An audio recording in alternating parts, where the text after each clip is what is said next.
పెద్దలు చెప్పేటోళ్ళు. మా నాయనమ్మ చిన్నప్పుడు అనేది, భార్య జీతం చూస్తుంది, అమ్మ ఆకలి చూస్తుందని. భార్య మొగుడుకొచ్చే జీతం లెక్కేస్తుందంట, అమ్మనేమో కొడుకు కడుపులో ఉన్న ఆకలిని అంచనా చేస్తుందంట.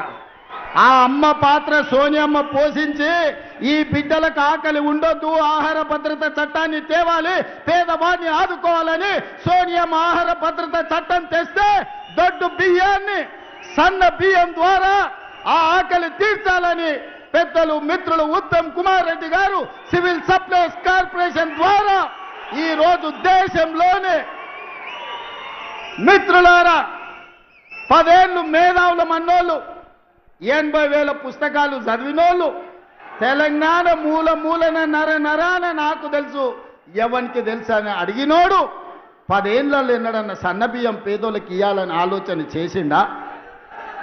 మీరు ఒరేస్తే ఉరేసుకున్నట్టే అని మిమ్మల్ని భయపెట్టిండు.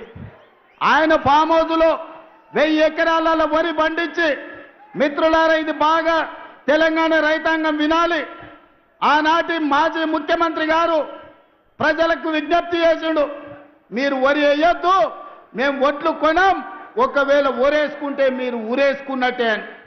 ఆయన చెప్పిందే నిజమైతే అదే సీజన్లో అదే పంటలో దాదాపుగా ఎర్రవల్లి ఆయన ఫామ్ హౌస్లో 1000 ఎకరాల ఒట్లు పంపిస్తే కావేరి సీడ్స్ అనే కంపెనీ 4,500 రూపాయలకు క్వింటాలు ఆయన ఫామ్ హౌస్లో వండించిన ఒట్లు కొన్నారు. మిత్రులారా, నేను ఇది అధికారికంగా ఆరోపణ చేస్తున్న వారి మీద.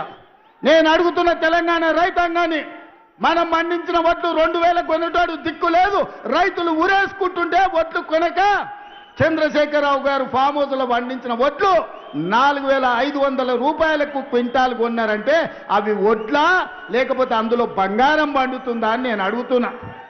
దొరగారి ఫామ్ హౌస్లో పండితే 4,500కు అమ్ముకుంటాడు, మన దళితులు గిరిజనులు పండిస్తే ఒట్లు కొనేటోడే లేడు. అందుకే నేను ఉత్తమ్ కుమార్ రెడ్డి గారు, బట్టి విక్రమార్క గారు ఆలోచన చేసినాం, చర్చించినాం.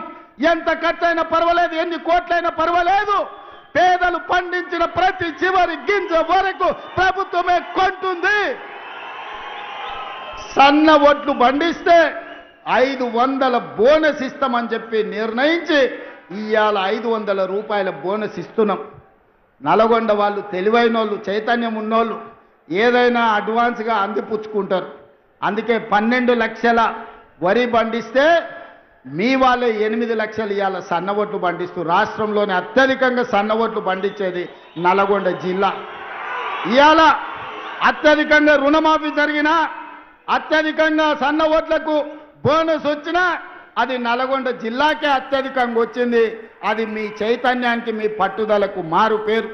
ఇవాళ అందుకే పండించిన రైతుకు బోనస్ ఇవ్వాలి, వినియోగదారుడు పేదవాడికి కడుపు నిండా తెల్లన్నం సన్న బియ్యం పెట్టాలి అని ఇవాళ సన్న బియ్యం పథకాన్ని ఇవాళ హుజూర్ నగర్ గడ్డ మీద మనం ప్రారంభించుకున్నాం. మిత్రులారా, ఆనాడు కొమరం భీముడు మొదలుపెట్టిన జల్ జమీన్ జంగల్ పోరాటం నుంచి ఆ తర్వాతి తరంలో చాకలి అల్లయ్య, దొడ్డి కుమరయ్య భూమి కోసం, భుక్తి కోసం, విముక్తి కోసం రావి నారాయణ రెడ్డి, ఆరుట్ల కమలాదేవి ధర్మ భిక్షం చేసిన పోరాటం, సాయుధ రైతాంగ పోరాటం తర్వాత ఇందిరమ్మ తెచ్చిన రోటీ కప్డా और మఖాన్ పథకం తర్వాత విజయభాస్కర్ రెడ్డి, ఎన్టీ రామారావు తెచ్చిన బియ్యం తెల్ల బియ్యం పథకం తర్వాత ఈనాడు గొప్ప పథకం ఏదైనా ఉంది అంటే ఈనాడు మనం ప్రారంభించుకున్న సన్న బియ్యం పథకం చరిత్రలో నిలబడుతుంది.